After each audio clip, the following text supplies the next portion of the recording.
All right, Kevin, back with you for another episode of the $1 Million Relationships Podcast. And today I am here with David Richards. David, welcome. So awesome to have you on the show today. Thank you. Thank you. It's so great to be here. Yeah, and I'll tell you, you and I, we got to connect earlier, and I will tell you, I could have never imagined this when about 3 years ago, my buddy Brad really championed a conversation with me and just really encouraged me to start hosting this podcast because Yeah. it wasn't even on my radar, not even in the slightest bit of the idea of hosting a podcast. But man, he made a good case, and he made a good case of why it was a perfect fit for me, and it was in such alignment, and it just felt that way. And I will tell you, here we are almost 3 years later. We've released over 230 episodes, Wow. and hosting this just continues to be one of the most rewarding things I've done in my 28 years as an entrepreneur and stuff. And Great. it just keeps getting better and better. And so I'm really stoked about this. And for us, I want to start off by just acknowledging Jessica and the whole team over at Podcast Guest platform Yes. because they are doing an amazing work. Without them, I doubt that David. I doubt that you and I would have even met. Yeah, If I agree. I agree. so, I just really want to honor that, and what a great testament to the power of relationships, right there. And of course, that's what this podcast is all about. That's And awesome. so, what I want to do is I just want to start by turning it over to you so that we can set a little bit of context for our listeners. I Yeah. want to, one of the beautiful things I get to do in this podcast is this has exponentially impacted everything I've been doing. And I just get to be this guy who facilitates relationships that impact Yes. billions of people's lives. And of course, the natural and organic byproduct of doing that is millions of dollars in revenue get created. Yep. And this podcast has become such a powerful tool in the work that I do. And so I've got really intentional about it. And so all my guests, I want to make sure that the listeners really get to know who they are and stuff. So I Yes. want to just Yes. have you share, about what you do, who you serve, what inspires you most about the work you do and the impact you're making. Because man, after our initial conversation, I'm like really stoked to have a whole lot of other people find out about you, Dave. Oh, thank you. I appreciate that. That's wonderful. Yeah. Well, first of all, Kevin, thanks for having me. And, as you were talking, I'm thinking, well, as part of my story is similar to yours in that you do what you love to do and what you're great at, right? So facilitating relationships, hosting the podcast, that's what you're great at. So you love to do it. And so my story is similar in that I like to just call myself in short, simple terms, a banker turned educator turned entrepreneur. And I'm all three of them still, but it's just a simple way to explain it. But yeah, so I worked in corporate banking out of college, and I had a little stint in classroom teaching, and I was like, whoa, this is way too hard. This is way too crazy. And I kind of ran away from that, went into banking. I always had this business and service side, that were kind of in conflict, and now they've gotten married and they're really happy. And so I left corporate banking at the age of 30, and it was one of those moments where I was like, this is not for me. And it was a really hard decision because I had gone pretty far down the road of having a really good job, and my wife was in graduate school in Washington D.C., and we had just gotten married, and it was kind of like, the conventional path was clear, and I just had this moment of like, heck no, this is not going to be me. And I quit my job, and we moved back to California, and I went to graduate school to become a teacher. And once I made that choice, even though it was really scary and it wasn't necessarily the most intelligent choice from the kind of, looking at the numbers Uh-huh. in terms of my salary cut and moving country, the cost of the country, and all the things that were very illogical. It was the best choice I ever made because it got me into the charter school world and helped me open 10 schools, nationally ranked schools in California and Washington state. And what I'm doing recently, most recently, this is more of the entrepreneurial side. In the last few years, I've moved on from the schools that I started, and I started to do consulting and life coaching, leadership coaching, and running my own business. And most recently have gotten really excited about micro schools, which I can talk to you about. And so called Changemaker Micro Schools, which is helping other people across the country open micro schools in their community. Gotcha. Gotcha. And you know what's interesting is just yesterday, I saw a friend of mine, Jamie and Jim and Jamie Shields. They are from St. Augustine, Florida, Okay. and they just posted how they got a new building, and they just a much bigger building for their small school that they had started like 6 years ago Oh, from wow. yesterday and stuff. That is cool. And I just, man, and what I know when you and I were talking before, you know, with everything that's gone on, especially, I mean, I know Jim and Jamie, they were already like taking a really active role in their children's education Wow. before COVID ever even hit. You Yeah. know? But when COVID hit and all the stuff that's happened after COVID, in the entrepreneurial world, which is where I am like really actively engaged in, there are so many entrepreneurs who are taking their kids out of public schools and just Yep. taking a far more active approach in supporting their children Yep. after seeing what's happened over the last several years and stuff. And I got to imagine that you have had a front row seat to every bit of it. you know. I sure did. I sure Yeah. did. Yeah, I launched so like I said, I launched several charter schools in the San Francisco Bay Area. I started with an organization called Summit Public Schools. And when I started as a teacher, we had one modular building in the back of a parking lot of a big high school. So we were kind of little, small but mighty. We had a huge vision, and I was one of the first teachers there. And we ended up fast forward 9 years, I went from teacher, principal to chief of schools, person that was helping everybody open the multiple schools. So we went from 9 schools in 9 years. And by the time I left, we had received checks from Zuckerberg, Bill Gates, name your tech philanthropist in Silicon Valley that was giving us money. And I left. So I left. Crazy enough, another crazy story of leaving a job at 40. I left that organization, even though I was very happy and doing quite well, because I really wanted to start my own thing. And Okay.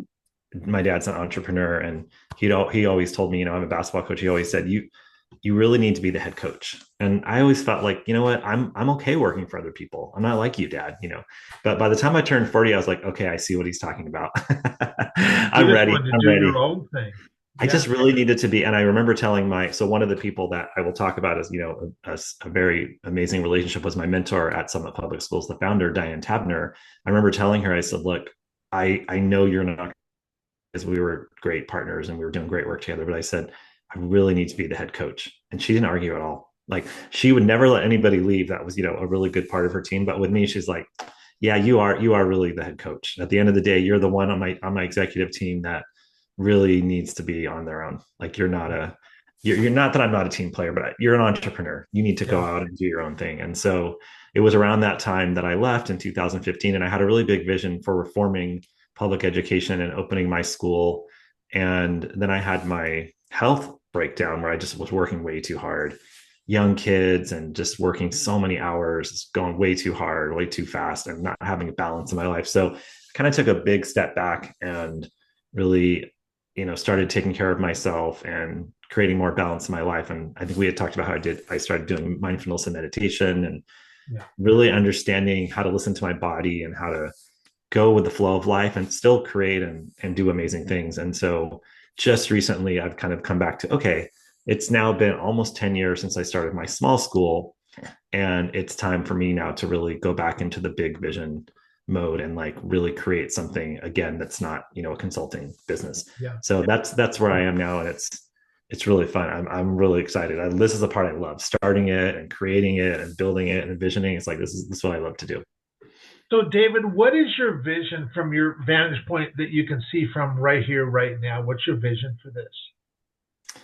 Yeah. So my vision is that the change is going to come, and I've been feeling this for more than 10 years since I started my own school, that the change is going to come from the community. So your two friends, Jim and Jamie, Uh-huh. that's where the change is going to come. It's going to be from the teachers that are on the ground that are tired of the factory model system, They're tired of the what I call the command and control model, where the teachers are at the bottom of the totem pole. It's going to be from parents that are tired of being sidelined, and the entrepreneurs like you talked about that are, you can name any field, whether it's an entrepreneur or whatever type of person it may be, and they're going to tell you issues they have with the current school system, and not just public schools, the private schools, just the current school system that hasn't changed since 1850. Really hasn't changed much since 1850 for the most part. The kind of structural foundation is the same as it was almost, more than 1890, let's say. Maybe we're being nice, we can say 1890. And so the vision is that instead of waiting for the top down change and waiting for the policymakers and the people at the top, we are going to do it from a grassroots movement, which is why I love micro schools, why I love charter schools. People like your friends are going to say, it's just, I've had enough. And that's what I was feeling before the pandemic.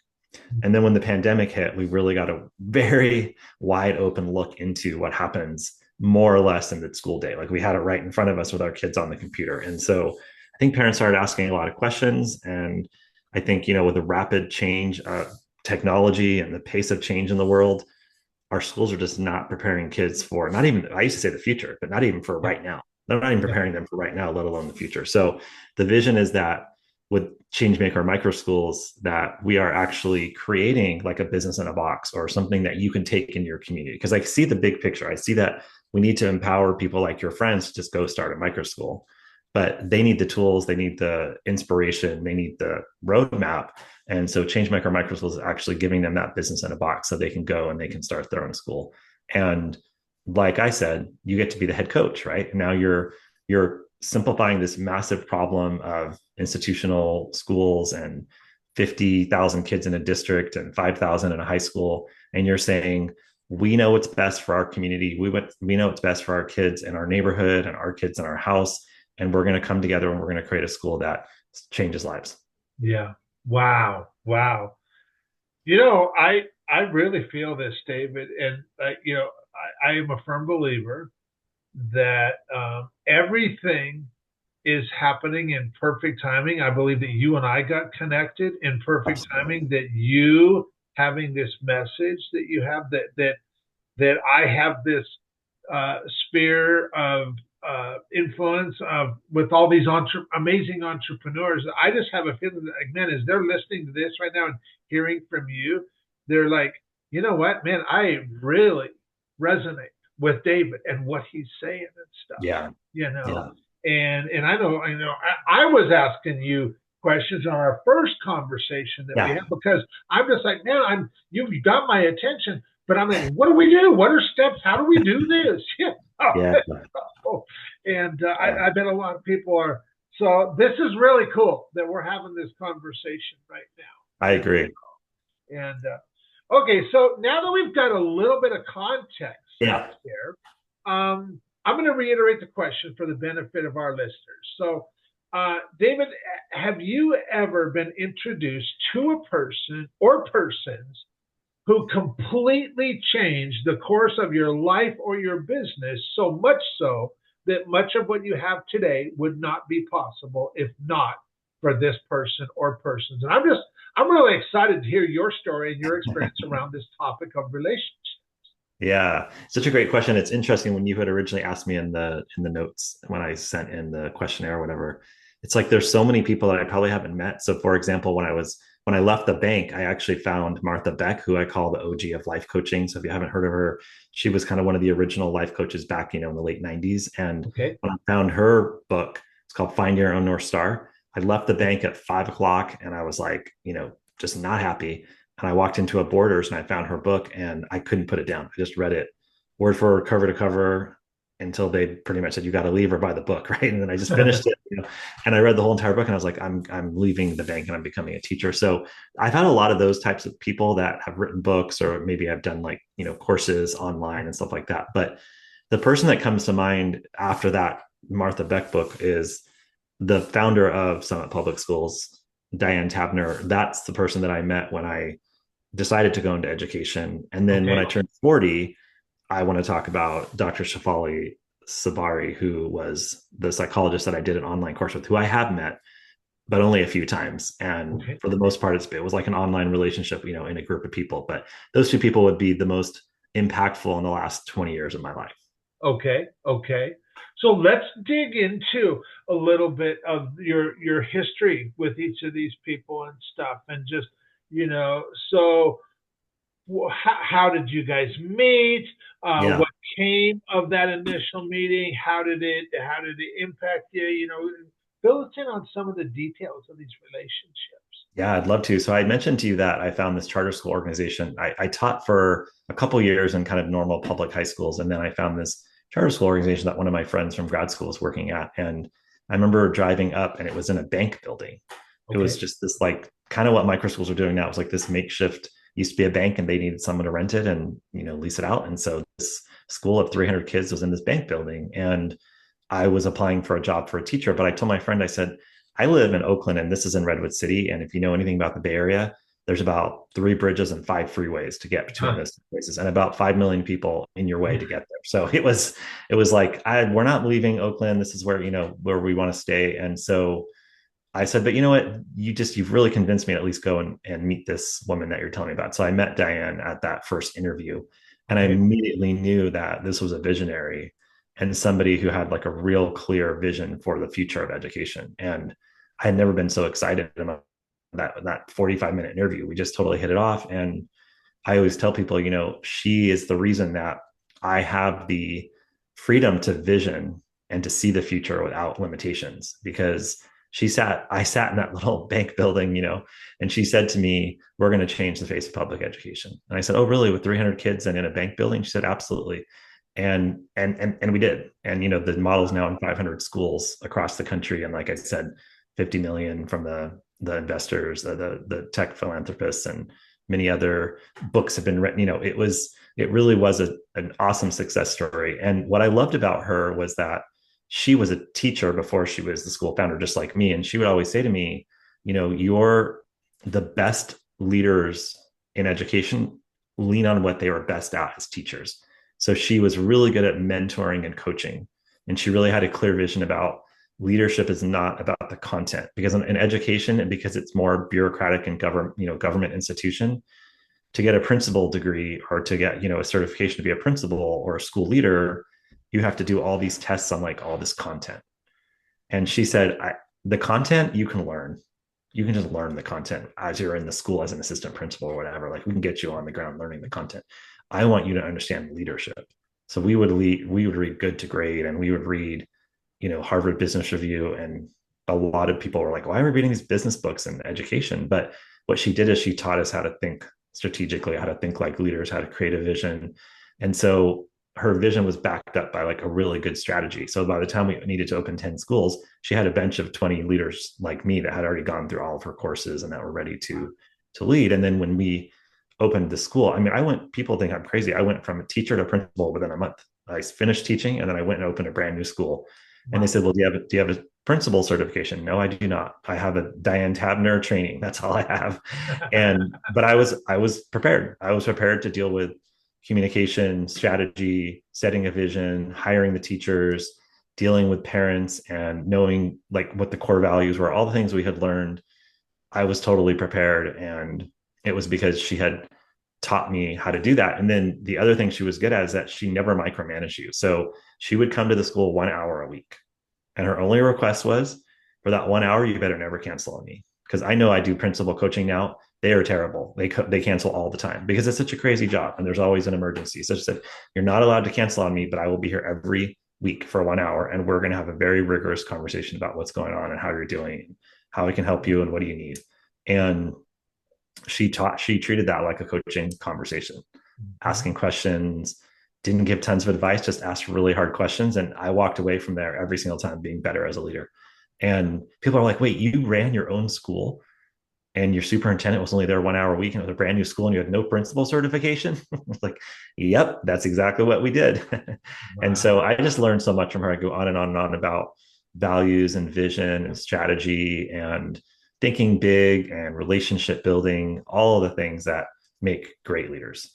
Yeah. Wow.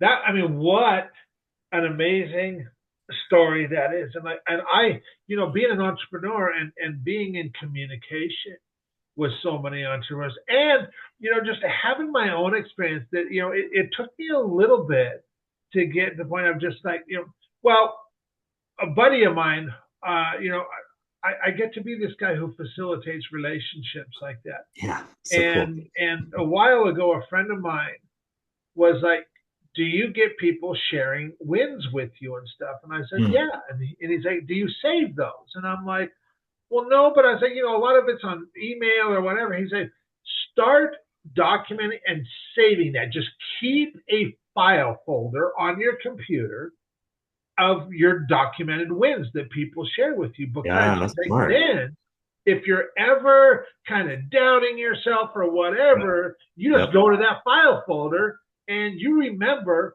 who the heck you are." And you Yes. remember that you got the goods and that you can deliver, and that Kev, that you Yes. are the man. And he was absolutely right. And that's been a few years since he told me to do that. And I used to go and look through that, and I still do. I keep Yeah, that folder, and it continues to grow. It's gotten very big at this point and stuff. I believe it. And now I don't even need to go look at that folder anymore, because it's there, and I keep adding to it. And I sometimes just go look because I want to share. I just want to celebrate a little bit. Yes. But just the fact that we started growing it, and now that it's there, it's like, man, there is no more doubt in my mind ever that, Yes. like, I just know who I am, the gifts that Yes. I have. I know how to use them effectively, and I am continually getting better and better and better at using my gifts effectively. and Amazing. uh, Amazing. and like, what an amazing story of, like, you there was just such alignment for you on this, Mm. Yeah, there was. alignment and core values, alignment on vision, that you were like, this is where I belong, and I am suited for this, and I get to use my unique Yeah. ability and gifts in this direction. It And was it was so perfect in that way. And I always said the universe makes no mistakes. God, universe, whatever you want to believe in. Like yeah, it was very much aligned because I was really miserable in my first job out of grad school, teaching. I really enjoyed the kids, but the system was just not for me. And it was like out of nowhere. And my biggest excuse was I don't want to drive. I don't want to do that commute. And my wife's never going to leave Oakland. So I just thought, why, but I wanted to go through the process. And then obviously I worked there for 9 years. So, and I did commute for 5 years. It was awful. And people would always ask me, why do you commute? And I said, well, if you came to this school, you would understand. And they're like, but why don't you just move to Redwood City? I'm like, well, if you met my wife, you'd understand. So I'm going to be commuting. So anyway, it was great. It was great. So was there somebody else that you wanted to honor as well, David? Yeah. So when I actually made the choice to leave Summit Public Schools, which was a very, kind of big decision, and I like to tell that version of the story too, because I started noticing that one of the things I like to share with people is that you really got to listen to your body. Like when you said you understand your gifts and you're getting better and better at them, it's like so clear to me when I met you that you're in your zone of genius and you're following your gifts and using them. And so I always like to tell people stories about how when I was not in those places so that they can recognize what it feels like and know that they really know how to, that they're in charge and they have the power to get out of it. So like I said, when I left the bank, it seemed like I was on the track to this great, career. And then when I left Summit Public Schools, it was like so shocking to everybody because I was most likely going to be the successor to the CEO, and I'd been there forever. And I was kind of like the poster child of the place. Like this guy is like the just perfect alignment. But I was hiking with my family when my son was 3, and I he fell asleep, which doesn't usually happen. We went to Lake Tahoe, which is 2 hours from where we live, and we were on a trailhead, and I don't know, it was like 10 a.m. or something, and he just fell asleep, which is not like from carrying him from the car to the trailhead. He just fell asleep, which is not normal. And I said, well, I'm going to sit down on this rock. And I told my friends and my wife, I said, why don't you guys go ahead? Maybe I'll catch up with you. Or I'll just sit here with him. Well, he slept for the whole entire time they were gone. And I was up on this, like literally on this mountain looking over. If you've ever been to Lake Tahoe, it's the most majestic, beautiful place. Beautiful. I was holding him and his heart was beating next to my heart. And I just had this little whisper that said, you're quitting your job and you're starting your own school. And I was like, that's the most illogical thing I've ever heard. But it was like this, the folks at the school call it my mountaintop moment because I've told it so many times, why I started the school. And I took that really big leap of faith from being that guy at the school where, I had all these employees and all the staff members, and I was just very revered and had reached kind of like the top or whatever, to not like from June 30th to July 1, the next day after I resigned, I did, of course, a succession plan. But once I was done with the organization, I was like, what am I doing? What am I doing? I didn't have any money in the bank. I was hoping that the funders' money, it actually did come literally the next day, like it always does, right? It came on July 2nd, the money from the first funder to get us started. But I was really scared of making that choice. But then I ended up realizing that it was the right choice, like when I had left the bank at 30, and I knew it would all work out. But for about a year, there wasn't a lot of money coming in. My wife and I had taken a pretty big financial risk by having the 403b and the executive salary and all the benefits. And I went from that to, not sure if I could pay the bills, and then having to like beg moms at Starbucks if they would enroll the kid at my school. Like, okay, it's going to be a great school. I don't have a building yet. I don't have a teacher, but it's going to be great. And when I was in that process, I think taking that really big leap, I was looking for something to kind of ground my life. And I found this woman, Dr. Shafali Sabari, Tsabary, and she has a website that she's really awesome. And it was a parenting course. And my wife and I had just decided to take this parenting course. Our kids were 2 and 5 at that time. And so we were in the weeds literally and with the kids. And it just became this so much more than a parenting course, because we did weekly meditations, and we had a community of 600 people across the world. It was online, right? So it was all over the world. And I met these amazing people, and being in that course completely changed my life. Like I said, I don't live the way I live anymore. I have my daily meditation practice. I just have a totally different view on the world. And so finding Dr. Shafali at that moment in my life was really life changing. Yeah. Yeah. Wow. So if you look at these relationships, and I want to have you think of an experience where you got to make such a substantial impact, where you were maybe even a little bit surprised that, like, wow, look what just happened. And yet you also know that would have hands down never happened if not for your relationship with either whoever that was. Yeah. What's an example of that, David? So an example of, like, because I met this person, I had this really big impact. Yes. Yeah. And not from the two people I just shared. Well, it could be from the two people. Oh, anybody. Oh yeah. I feel like it's funny because I thought you were going to ask me the impact that I've had on others, and I was starting to go through all the students that I've worked with. It threw me off when you asked the opposite side of the question. I'm like, wait, he's. But yeah, I was literally sitting here thinking about all this. Like recently, I've had 4 different students reach out to me that I taught and that graduated from 2010, and I'm like, oh gosh, like I had no idea the impact I had on them until they called me a few years ago. So share some of that. Okay, it was actually a few months ago. Sorry. I had that. One thing I really liked about that school, why I drove every day for 5 years, is because we really prioritize relationships. Speaking of the whole thing you love about relationships. So it was our number one priority, is that we would have relationships with these teenagers, with these adolescents. And so we didn't just have that value, we also had structures to support it. So we had a group of kids that we called a mentor group that we spent 4 years with. So I had 17 kids that I spent every day with for 4 years, not just teaching them. It was like advising and guiding and mentoring them. So that became like a family. So those kids, and I helped them get into college, and I, sat with their parents crying about multiple things and different tragedies and crises and, all the things that adolescents go through. And so it was really very deep relationships. It was very different from the public traditional schools I had worked in. And so, I knew I had a lot of impact, or that I had built really strong relationships with those students, because we also did a thing where we only had 100 kids instead of like 180. So most high schools, you teach 180 kids. You see them for like 55 minutes and then they go away. So your ability to build relationships with 180 kids is not as easy. You have to work really hard. You bet. Right? So in most high schools, you typically do it like in the drama or the basketball team. Like you have to do it outside of the daily grind of the school. So we wanted to create that as part of the daily schedule, that you had these relationships. So we would stay with the kids for 2 or 3 years. So I would teach the same kids, 9th grade, 10th grade, 11th or 12th grade. So there's a group of 100 kids that I spent 3 years with. And again, got really close to them and their families and built really strong relationships. So I knew that I had, you know, really deep relationships, but it's like when you've been around for a while, you start to really see it. Because in the last 3 months, I've had four different students either call me or somebody I ran into at a coffee shop here.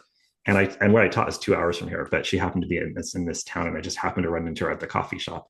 And just the things they shared with me, that it was so meaningful to have an adult in their life that actually got to know them and believed in them and cared about them. And they said, when they got to college, that they were talking to 97, 99% of the people that they met at college said, "What are you talking about? Wait, you had a teacher at high school that is like your uncle? Like, wait, what?" They were so confused because the system is so opposite. And they're like, That's "We right. barely even went to high school, or we don't remember our teacher." There was maybe that coach we had, or maybe that your teacher. Like, that's crazy. And so it felt it, I don't think you realize the long-term impact you have on the relationships.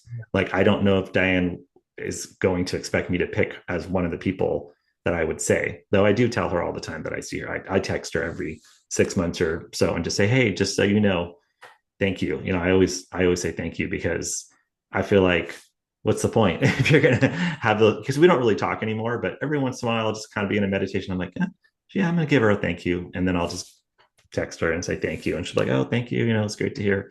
But yeah, so I feel like it's the long-term relationships. And I remember when I was doing a basketball class when I was in college, I did basketball for fun, and it was a class, and this guy had played for the famous Cal coach Pete Newell, and who's kind of like the John Wooden of Cal.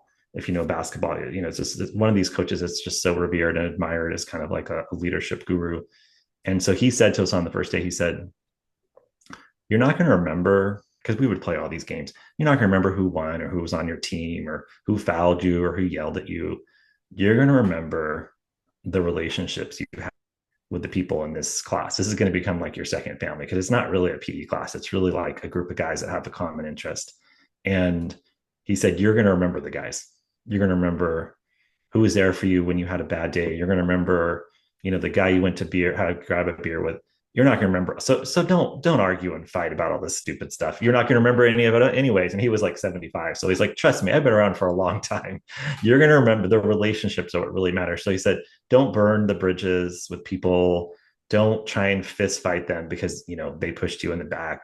Don't do any of that stuff. Let's just create an environment where you're in 50 years from now, you're going to call one of these guys and you're going to say, 'Hey, it was really great getting to know you in college.'" And that stuck with me. And I actually have told that story to my team over and over and over again, because I feel like it's the impact of relationships and the long-term benefit of relationships.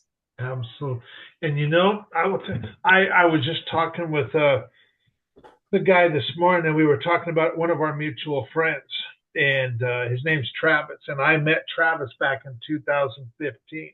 And Travis, he helps companies with their marketing, and he is just absolutely brilliant at what he does, and he has such a huge heart, Mm. and he truly has a gift, and he, in fact, him and I started working together. In fact, he was my very first client ever in 2017 that Oh, set wow. me off on the path of doing. He was client number one, and he invested in me, and we did a year-long engagement. And about 4.5, 5 months into our engagement, he's like, "Kev, you got to stop sending me people, man." He's like, "I don't have any more bandwidth." Oh my gosh, He's that's like, "And funny. I know this is my own thing and this is my own problem, but Kev, I've just got to work through this and figure this out. And more clients is not what I need." And I'm like, "Well, what are we going to do about the rest of the engagement?" He's like, "Man," he's like, "I've got so much more value than what I paid you for." He's like, "We're good, man." He's like, and he's like, "I'll just circle back around with you whenever it makes sense." And and and I look at that, and back then, 2017, he was really good at what he did then, but Yeah. now, 7 years later of mastering his craft, he is world class. He's got a whole doggone team now, Yeah. and so and of course, in that same 7 years, I've got a lot better at doing what I do. Yeah. And now Travis and I are doing stuff together again, and our relationship is exponentially more valuable than it was 7 years ago. I You know, believe it. and that's what happens when we're around like-minded people who share core values, who Yep. are just continually that we're focused on just becoming the best we possibly can at doing Yes. whatever it is that we do. Absolutely. And Love that. and it just becomes more and more valuable the more that we grow and the more that we learn and the more that we discover. You know, and that's exactly what you're describing. And Yep. Absolutely. it's just such an inspiration. I mean, heck, you are just, I was so looking forward to this interview because I mean, heck, you inspired me in our initial conversation. I'm like, I'm really looking forward to doing this interview with you. That's And awesome. Thank you. for anybody that's listening into this right now, going, yeah, Kev, I'm with you, man. I really like David. I like what he stands for. I like how he shows up. Um, what are any website, any resources that you can share with any folks that might want to follow up with you and get to know you a little bit better and follow your work Yeah. closer? Yeah, the easiest way is just to look me up at davidkrichards.com or find Okay. me on LinkedIn, David K. Richards. Email me, David at davidkrichards.com. As you can imagine, like I love to share my email because I always respond. I remember when I reached out to professors years ago when I was looking for grad school and they never responded. I thought, I'm never going to do that. Yeah. Anybody who reaches out to me, unless it's like a sales call and I'm like, I'm tired of talking to you. But if someone who's, you can tell, but if it's authentically, they're reaching out to me Yeah. for advice or for a connection, I will always respond. I Absolutely. believe in that a lot. Yeah. Yeah. Absolutely. Well, any last thing you feel led to share before we call it a wrap, David? I mean, I just always like to share the message of, throughout my life, like I shared when I turned 30, when I turned 40, there's certain decisions I made that were not considered very conventional or logical, but there was part of me that just knew that this was the direction I needed to take. I, and I did it. So I always tell people, whatever that knowing or that intuition or that feeling you have that you're avoiding because it's not logical or you're just like, you're just not ready to face it, Yeah. good or bad, you can face it, and the pathway on the other side, like the outcome, is amazing. So trust yourself, believe in yourself, and just kind of go with the flow of life and see what amazing things can happen when you do that. Amen. Amen. Well, David, thank you so much for taking the time to have this Yeah. conversation today. I'm really excited to get this out there and share with a whole lot of other entrepreneurs, founders, and CEOs. So thank you so much. Really appreciate you. Thank you, Kevin. It's been a blast. I knew it would be. Yeah, absolutely.